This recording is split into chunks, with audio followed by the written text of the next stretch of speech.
Cosmogonias decoloniais. Caminhos de Abya Yala.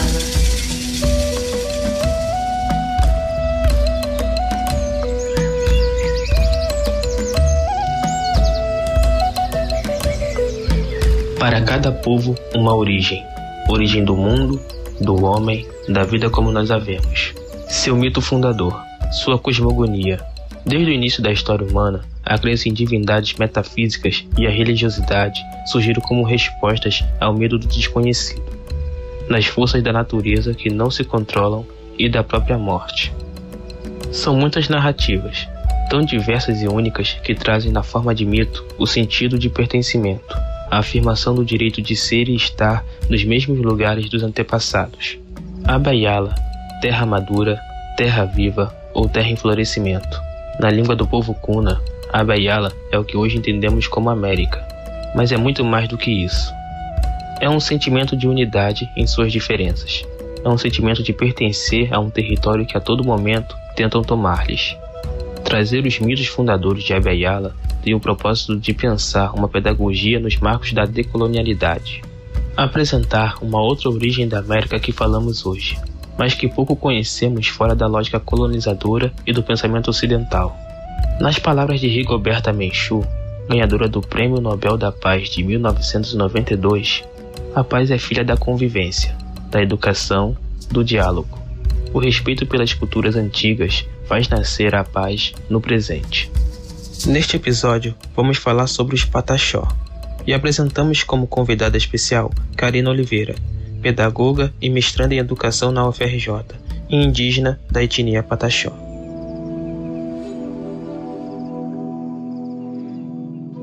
Meu nome é Karina, eu sou do povo Pataxó, sou indígena em retomada. Atualmente eu faço mestrado em educação na UFRJ, sou pedagoga, também formada pela UFRJ. Eu pesquiso literatura indígena, que é o tema da minha dissertação de mestrado no programa de pós-graduação da UFRJ.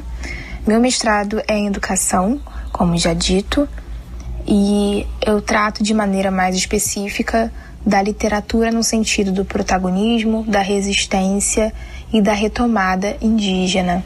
E com esse tema, o meu intuito principal é traçar um panorama histórico das vozes que foram silenciadas, das vozes que foram exiladas há muitos séculos. E como essas vozes elas foram retomando esse protagonismo que foi usurpado durante tantos séculos pelos colonizadores. Quais são os impactos que isso reflete ainda na sociedade contemporânea? Quais imaginários que estão enraizados ainda nos dias de hoje? O que é disseminado? O que é a literatura indígena? Quem escreve a literatura indígena? Essas são algumas das inquietações que a minha dissertação de mestrado intenta responder. Como os autores e as autoras indígenas concebem, compreendem a literatura indígena? E por que eu trato tanto da literatura indígena? Porque a literatura indígena ela é um dos meios que os autores e as autoras indígenas retomam, fazem uma revisão bibliográfica daquilo que já foi publicado sobre os indígenas, não feito por eles. E muitos desses imaginários construídos ao longo do tempo foram construídos por meio da escrita. Então nós temos os cronistas, nós temos os primeiros viajantes, né, digamos dessa forma. Então a literatura indígena ela é um dos caminhos pelo qual o protagonismo ele é refletido, ele é exposto. É importante que a literatura indígena chegue nas escolas. Essa é uma defesa que eu e outros parentes, em especial os autores indígenas e as autoras indígenas, tratam. A literatura indígena na escola é uma possibilidade que as crianças e jovens e adultos têm de se aproximar das culturas indígenas, que são diversas. Nós temos atualmente mais de 305 povos indígenas no território brasileiro. Então, quanta diversidade que nós temos nessas terras. Uma imagem que foi muito construída, e especialmente na escola, é que os índios, né, nesse plural, eles tinham a mesma cara, eles tinham os mesmos gostos, as mesmas formas de comungar com a terra, as mesmas práticas, como se tudo fosse uma coisa só. E quando a gente conhece a diversidade dos povos indígenas, a gente consegue compreender que não existe uma unidade, embora exista a ancestralidade indígena, essa relação na terra, essa relação de ser natureza. Os povos, eles têm as suas formas de viver, de compreender o mundo, de entender a sua presença aqui nesse lugar e dos seus antepassados também. Diante dessas e outras distinções, ressaltar essa diversidade entre os povos é valorizar as suas potencialidades. Uma das estratégias para a invasão nessas terras em 1500 e nos próximos anos, depois deste citado, foi justamente homogeneizar essa diversidade para uma facilitação de dominação. Então, quando há uma unidade, quando tudo começa a tomar o mesmo rumo, quando não há uma valorização e reconhecimento das múltiplas culturas indígenas, o termo índio, ele vem nesse sentido com intenções de dominação. Então, hoje, quando a gente trata do termo indígena, quando a gente se refere ao sujeito com o nome de povo, a gente reconhece essas potencialidades, a gente reconhece esses modos de viver, de estar no mundo.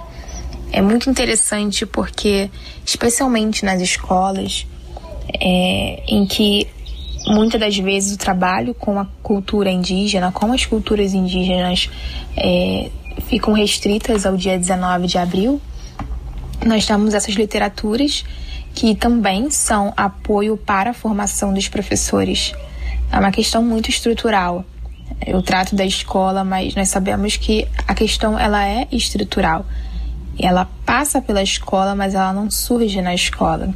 É por isso que esses imaginários, eles têm que ser estremecidos, eles têm que ser revisados. E nada melhor do que ser revisados pelos próprios sujeitos que produzem a literatura, pelos próprios sujeitos que falam diante das suas experiências, experiência de povo, experiência carnal, experiência ancestral. Essas vozes são urgentes, não só na literatura, como no cenário político, como no cenário científico e em todas as esferas sociais. Devem ser respeitadas na sua espiritualidade, na sua forma de lidar com a terra, de estar na terra. A literatura indígena ela deve ser presente, não somente nas escolas, mas também no curso de formação dos professores. O currículo da formação dos professores deve ser revisado. Muito se fala da presença indígena na escola, via literatura indígena, por exemplo, mas pouco se fala da formação dos professores nas universidades. Pouco se fala do trabalho que deve ser desenvolvido no currículo escolar, não somente em meses específicos ou em dias específicos, mas em todo o ano letivo. Isso deve ser uma constante. Isso é também um currículo antirracista. Então é importante observar essas especificidades.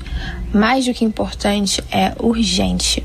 Eu, como mulher indígena em retomada, ou seja, eu como mulher que tive esse momento de fazer as pazes com a minha ancestralidade indígena que me foi negada, que me foi dita e colocada de uma forma que o imaginário social ele consolidou, hoje me permite falar, escrever e lutar, seja pela minha voz, seja pela minha escrita.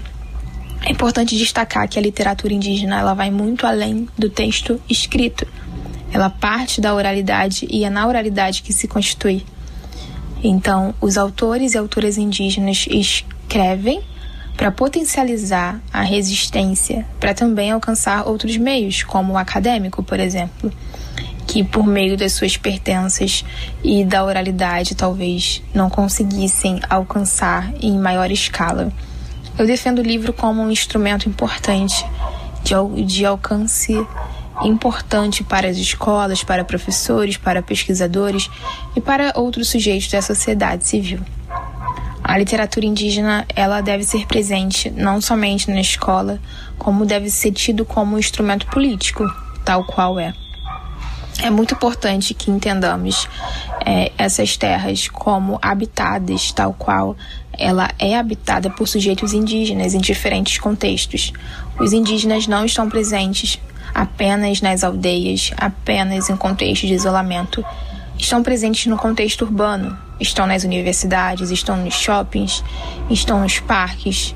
Muitos não despertaram ainda para sua ancestralidade, mas o branco não índio, ele nunca pode tratar do outro a partir do seu próprio referencial. Existe uma dor colonial, existem feridas coloniais que nos perpassam. E essa retomada é uma oportunidade de estremecer, é claro, mas de alinhamento com a ancestralidade. Um importante destaque é em relação à educação presente dentro do contexto de aldeia. Existe uma diferença entre a educação indígena e a educação escolar indígena. A educação indígena, ela se dá dentro do movimento de cultura da aldeia, dentro do partilhar e aprender no coletivo, tanto das crianças entre elas, quanto as crianças com os adultos e a comunidade num todo. Então a criança, ela vai aprender a pescar, por exemplo, a caçar, e diversos movimentos que são próprios daquela comunidade. Não somente isso, como sentar no final do dia com os mais velhos, conversar sobre o dia e questões que são importantes em relação à cultura daquele povo, como a espiritualidade e demais tópicos. A educação escolar indígena, ela já tem um caráter de currículo escolar. Currículo esse que valoriza e prioriza a língua daquele povo, as tradições, respeita os calendários ritualísticos e demais outros pontos importantes, mas também se insere enquanto currículo escolar. Então as crianças vão ter uma estrutura e materiais pedagógicos para que o processo de ensino-aprendizado seja também facilitado. É importante destacar essa diferença porque a educação indígena, ela não pode ser restrita somente ao contexto de escola, e sim ao contexto de educação no sentido integral, ainda que antes do seu nascimento. É importante também destacar que a educação indígena, ela não se restringe somente à criança pequena, e sim o sujeito, ele aprende em todo momento no movimento de cultura, junto com os outros parentes, com os seres encantados da floresta, naquele contexto como um todo. Então, há um aprendizado mútuo e constante.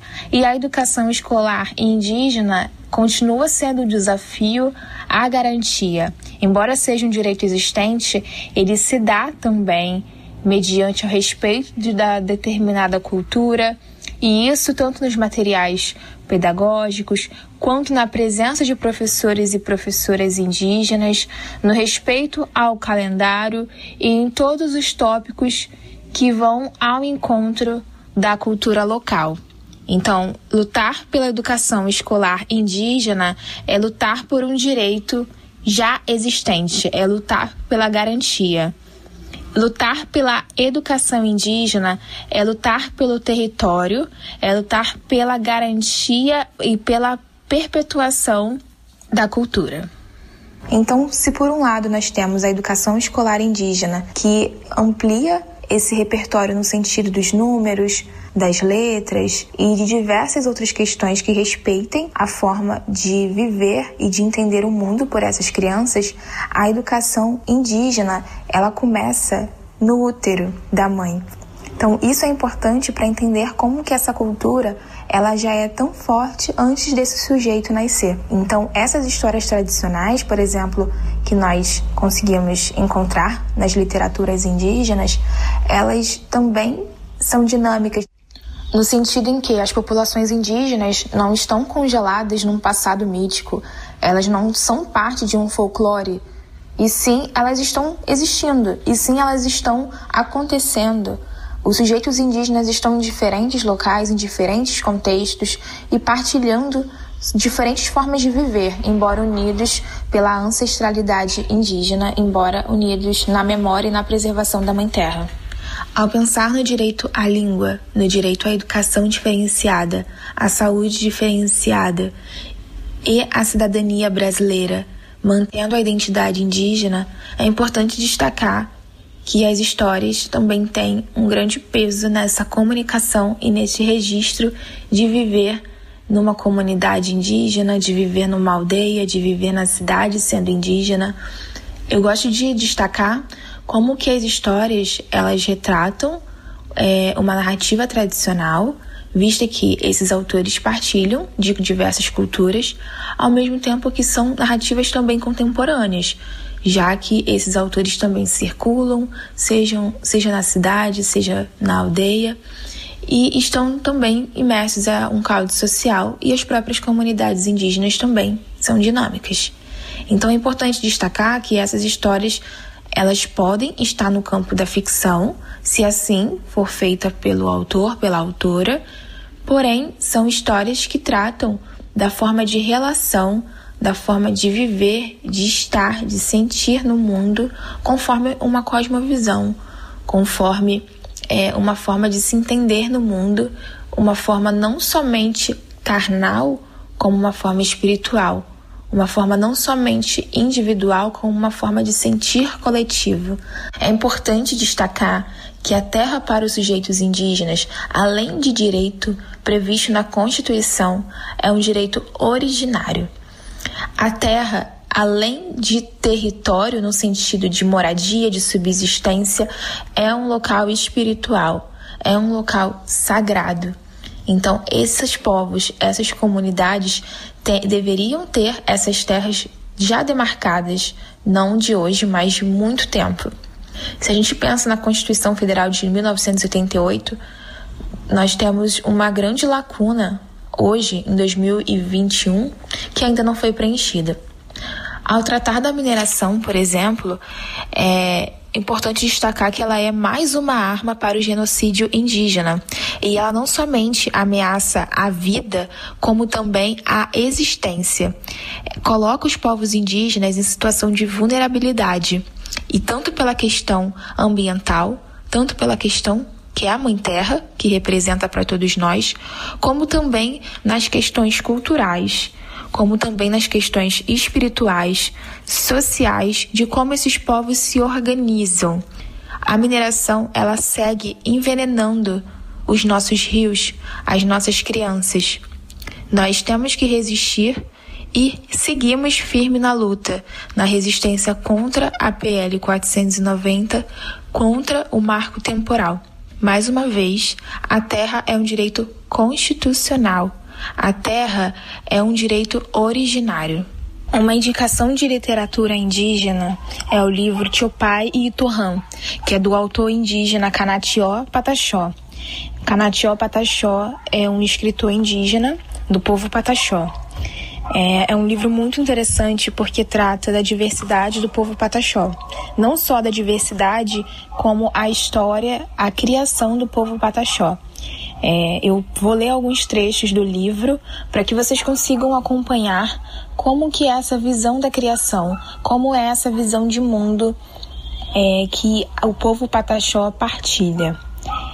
Antigamente na Terra só existiam bichos e pássaros, macaco, caititu, veado, tamanduá, onça, anta, capivara, cutia, paca, tatu, sarigué, teiu, caxinchó, cágado, coati, mutum, turumim, jacu, papagaio, aracuã, macuco, gavião, mãe da lua e muitos outros passarinhos. Naquele tempo, tudo era alegria. Os bichos e passarinhos viviam numa grande união. Cada raça de bicho e passarinho era diferente. Tinha o seu próprio jeito de viver a vida. Um dia, no azul do céu, formou-se uma grande nuvem branca, que logo se transformou em chuva e caiu sobre a terra. A chuva estava terminando e o último pingo de água que caiu se transformou em um índio. O índio pisou na terra, começou a olhar as florestas, os pássaros que passavam voando, a água que caminhava com serenidade, os animais que andavam livremente e ficou fascinado com a beleza que estava vendo ao seu redor. Ele trouxe consigo muitas sabedorias sobre a terra. Conhecia a época boa de plantar, de pescar, de caçar e as ervas boas para fazer remédios e seus rituais. Depois de sua chegada na terra, passou a caçar, plantar, pescar e cuidar da natureza. A vida do índio era muito divertida e saudável. Ele adorava olhar o entardecer, as noites de lua e o amanhecer. Durante o dia, o sol iluminava o seu caminho e aquecia o seu corpo. Durante a noite, a lua e as estrelas iluminavam e faziam suas noites mais alegres e bonitas. Quando era tardinha, apanhava lenha, acendia uma fogueirinha e ficava ali olhando todo o céu estrelado. Pela madrugada, acordava e ficava esperando clarear para receber o novo dia que estava chegando. Quando o sol apontava no céu, o índio começava o seu trabalho e assim ia levando a sua vida, trabalhando e aprendendo todos os segredos da terra. Um dia, o índio estava fazendo o ritual. Enxergou uma grande chuva. Cada pingo de chuva ia se transformar em índio. No dia marcado, a chuva caiu. Depois que a chuva parou de cair, os índios estavam por todos os lados. O índio reuniu todos os outros e falou: "Olha, parentes, eu cheguei aqui muito antes de vocês, mas agora tenho que partir." Os índios perguntaram: "Para onde você vai?" O índio respondeu: "Eu tenho que ir morar lá em cima no Itorrã, porque tenho que proteger vocês." O índio ficou um pouco triste. Os outros índios ficaram muito tristes, mas depois concordaram. "Tá bom, parente, você pode seguir sua viagem, mas não se esqueça do nosso povo." Depois que o índio ensinou todas as sabedorias e segredos, falou: "Meu nome é teu pai." De repente, o índio se despediu dando um salto e foi subindo, subindo, até que desapareceu no céu azul. E foi morar lá em cima, no Itorrã. Daquele dia em diante, os índios começaram suas caminhadas aqui na terra, trabalhando, caçando, pescando, fazendo festas, e assim surgiu a nação Pataxó. Pataxó é a água da chuva batendo na terra, nas pedras e indo embora para o rio e o mar.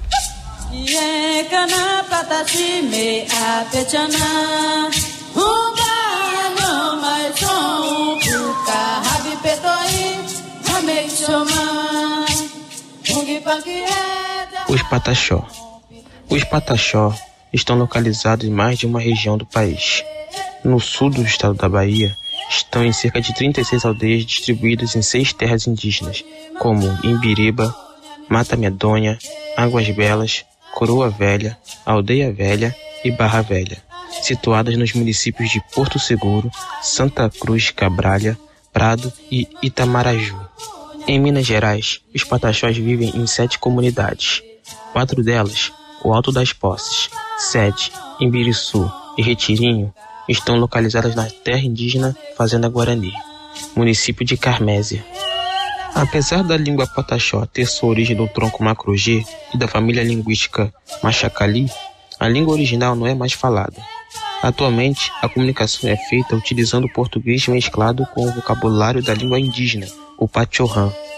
No entanto, há esforços de reconstrução do Pachorrã, a língua do guerreiro. Recuperar a sintaxe utilizando pesquisas realizadas tanto por professores quanto por estudantes universitários de diversas comunidades Pataxó. O Pachorrã tem sido ensinado, sobretudo, na Escola Indígena de Barra Velha desde 1990.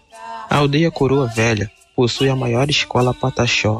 Inclusive, o Pachorrã se tornou uma disciplina de ensino fundamental em 2003 e também do ensino médio em 2007. Utilizando do Sistema de Informação da Atenção à Saúde Indígena, SEASI, podemos obter informação quanto à população Pataxó. Os dados do SEASI registraram, em 2010, 11.436 habitantes, sendo 5.839 homens e 5.597 mulheres, distribuídos pelas aldeias de Boca da Mata, Meio da Mata, Aldeia Velha e Imbiriba, localizados em Porto Seguro, Trevo do Parque, Guaxuma, Pé do Monte, Aldeia Nova e Mata Medonha, em Santa Cruz de Cabralha. E por último, Tibá, Águas Belas, Tauá, Craveiro, Córrego de Ouro, Alegria Nova no Prado e Caí. No total, 19 aldeias. Segundo os relatos, antigamente, o casamento era realizado entre primos para não acabar com a nação. Porém, com o tempo, isso mudou.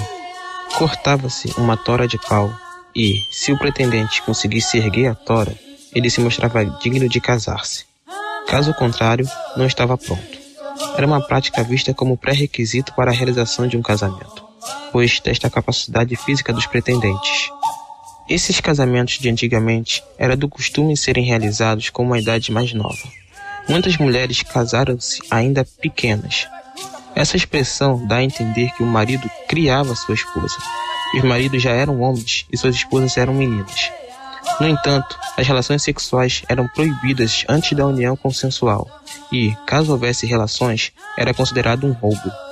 O ritual Auê é considerado coisa dos antigos, pois é um ritual que sempre existiu entre os Pataxó. Logo, nem os mais velhos, como os avós, conseguem dizer quando e como começou o ritual. O ritual Auê, ou Toré, é um dos rituais realizados com mais frequência pelos Pataxó. É uma reunião em torno de danças e cantos, na busca de união e forças positivas para toda a aldeia. Para os Pataxó, esse ritual é considerado sagrado e atualmente, na aldeia da Barra Velha, é o mais praticado dentro da comunidade. É uma forma de união, utilizando tanto para festejar quanto para o luto, em busca de momento de união e concentração de forças, com o propósito de buscar energias positivas para o momento, independente de qual seja. Vou ler um pequeno trecho da entrevista feita a Iglis Salles sobre o Auê. O Auê significa o amor, a união, e para os mais velhos significa espiritualidade com a natureza. Cantar, dançar, não é apenas uma diversão. Ela traz comunhão, segurança com a natureza. Transmite energia. Acabamos de apresentar Cosmogonias Decoloniais, Caminhos de Abya-Yala, uma parceria entre os podcasts História Presente, do Laboratório de Pesquisa e Práticas de Ensino em História do IFCH-UERJ, e o Mundo Visto do Sul, do Núcleo Interdisciplinar de Estudos sobre África, Ásia e Relações Sul-Sul, do IFIX-UFRJ, e o apoio do Audiolab, UERJ, com o objetivo de resgatar algumas das narrativas dos povos originários de Abya-Yala. Em todos os episódios, traremos as reflexões de especialistas sobre os significados dessas cosmogonias para os povos antigos ainda tão presentes. Um pouco sobre cada um desses povos, suas histórias, os mitos e as narrativas. O próximo episódio da série será disponibilizado também no nosso podcast do História Presente. Coordenação do projeto, Jaqueline Ventapani. Vinheta, Leonardo Pereira. Pesquisa e narração, de Gabriel de Assis da Silva. Lembre-se, a pandemia ainda não acabou. É importante a conscientização de todos, o distanciamento social, uso de máscaras e, se puder, fique em casa. E como disse Rigoberta Menchú, este mundo não vai mudar, a menos que estejamos dispostos a mudarmos nós mesmos. Um abraço e espero vocês no próximo episódio.